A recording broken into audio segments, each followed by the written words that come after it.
श्री राम जय राम श्री राम जय जय राम। तात हृदय धीरज धरहु, करहु जो अवसर आज। उठे भरत गुर बचन सुनी, करन कहेउ सबु साज। वशिष्ठ जी ने कहा, हे तात, हृदय में धीरज धरो और आज जिस कार्य के करने का अवसर है उसे करो। गुरु जी के वचन सुनकर भरत जी उठे और उन्होंने सब तैयारी करने के लिए कहा। तनु वेद विदित अनहवावा, परम विचित्र विमानु बनावा। कही पद भरत मातु सब राखी, रही रानी दर्शन अभिलाषी। चंदन अगर भार बहु आए, अमित अनेक सुगंध सुहाए। सरजु तीर रचि चिता बनाई, जनु सुरपुर सोपान सुहाई। एहि विधि दाह क्रिया सबकी, विधिवत नाई तिलांजलि दीनी। सोधि सुमृति सब वेद पुराना, कीन्ह भरत दस गात विधाना। जहाँ जस मुनि बर आयसु दीन्हा, तहाँ तस सहस भांति सब कीन्हा। भय विशुद्ध दिए सब दाना, हेनु बाजी गज बाहन नाना। सिंहासन भूषण बसन, अन्न धरनी धन धाम। दिए भरत लहि भूमि सुर, भे परिपूरन काम। वेदों में बताई हुई विधि से राजा की देह को स्नान कराया गया और परम विचित्र विमान बनाया गया।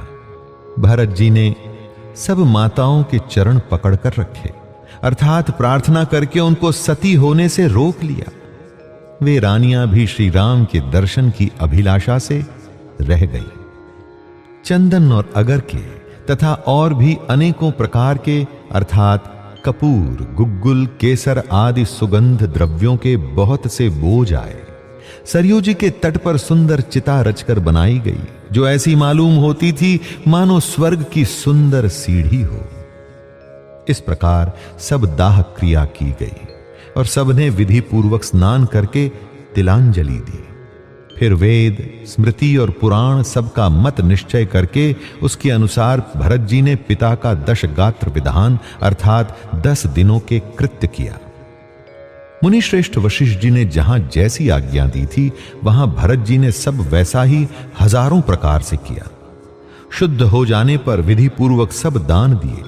गायें तथा घोड़े, हाथी आदि अनेक प्रकार की सवारियां, सिंहासन, गहने, कपड़े, अन्न, पृथ्वी, धन और मकान भरत जी ने दिए। भूदेव ब्राह्मण दान पाकर परिपूर्ण काम हो गए। पितुहित भरत कीन्ही जसि करनी, सो मुख लाख जाय नहीं बरनी। सुदिनु सोधि मुनि बर तब आए, सचिव महाजन सकल बुलाए। बैठे राज सभा सब जाई, पठय बोली भरत दो भाई, भरत वशिष्ठ निकट बैठारे, नीति धर्ममय वचन उचारे, प्रथम कथा सब मुनि बर बरनी, कैकई कुटिल कीन्ही जस करनी, भूप धर्म व्रत सत्य सराहा, जेहि तनु परिहरि प्रेम निबाहा, कहत राम गुण शील सुभाऊ, सजल नयन पुलकेउ मुनि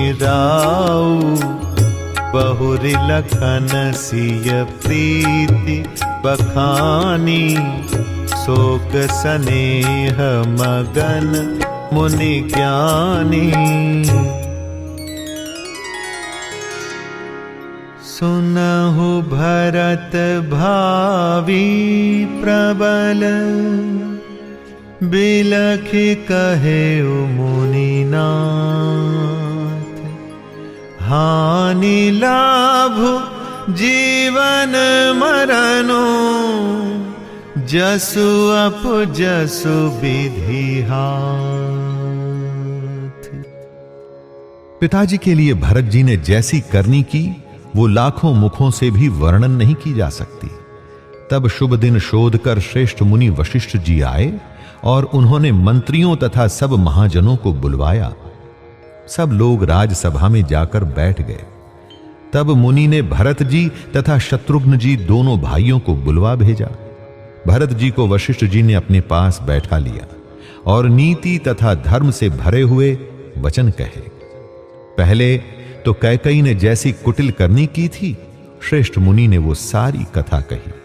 फिर राजा के धर्म व्रत और सत्य की सराहना की, जिन्होंने शरीर त्याग कर प्रेम को निभाा।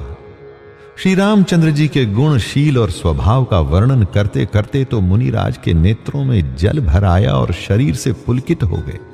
फिर लक्ष्मण जी और सीता जी के प्रेम की बड़ाई करते हुए ज्ञानी मुनि शोक और स्नेह में मग्न हो गए। मुनिनाथ ने बिलख कर दुखी होकर कहा, ए भरत सुनो, होनहार बड़ी बलवान है। हानि लाभ जीवन मरण और यश अपयश ये सब विधाता के हाथ हैं।